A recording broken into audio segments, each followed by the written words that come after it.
এ যেন কেঁচো খুঁড়তে কেউটে। মিশরের বিরুদ্ধে বিতর্কিত জয়ের রেশ না কাটতেই আরও বড় বিতর্কের মুখে পড়েছে আর্জেন্টিনা ফুটবল অ্যাসোসিয়েশন।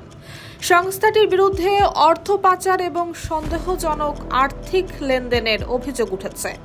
অভিযোগের সূত্র ধরে আর্থিক নথিপত্র খতিয়ে দেখতে তদন্ত শুরু করেছে যুক্তরাষ্ট্রের কেন্দ্রীয় তদন্ত সংস্থা FBI।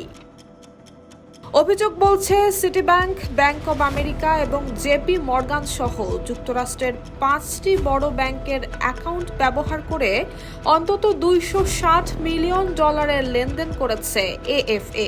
তবে এই বিপুল অর্থের খুব সামান্য অংশই আর্জেন্টিনা জাতীয় ফুটবল দলের পরিচালনা ব্যয় হিসেবে দেখানো হয়েছে।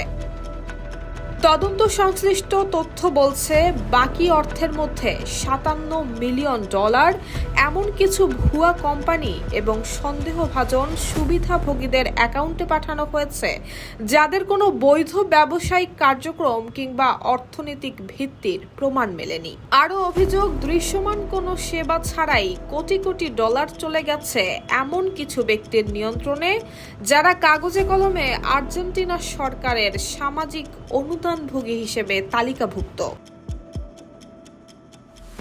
মার্কিন আর্থিক ব্যবস্থাকে ব্যবহার করে এই শত শত মিলিয়ন ডলারের লেনদেনের মাধ্যমে অর্থ পাচার, ব্যাংক জালিয়াতি কিংবা অন্যান্য আর্থিক অপরাধ সংঘটিত হয়েছে কিনা সেটি এখন খতিয়ে দেখছেন FBI এবং যুক্তরাষ্ট্রের বিচার বিভাগের অভিজ্ঞ প্রসিকিউটররা। তদন্তের অগ্রগতির ভিত্তিতে আর্জেন্টিনার প্রেসিডেন্ট হাভিয়ের মিলেই সরকারের সাবেক কয়েকজন কর্মকর্তাকেও জিজ্ঞাসাবাদের আওতায় আনা হতে পারে বলে জানা গেছে। অন্যদিকে সব অভিযোগ অস্বীকার করেছে AFA।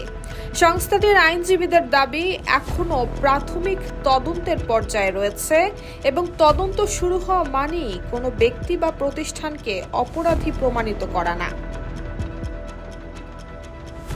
তবে ফুটবল বিশ্বকাপের আবহে যুক্তরাষ্ট্রের মাটিতে FBI এর এই তদন্ত বিশ্ব ফুটবলে নতুন এক বড় আর্থিক কেলেঙ্কারির ইঙ্গিত দিচ্ছে।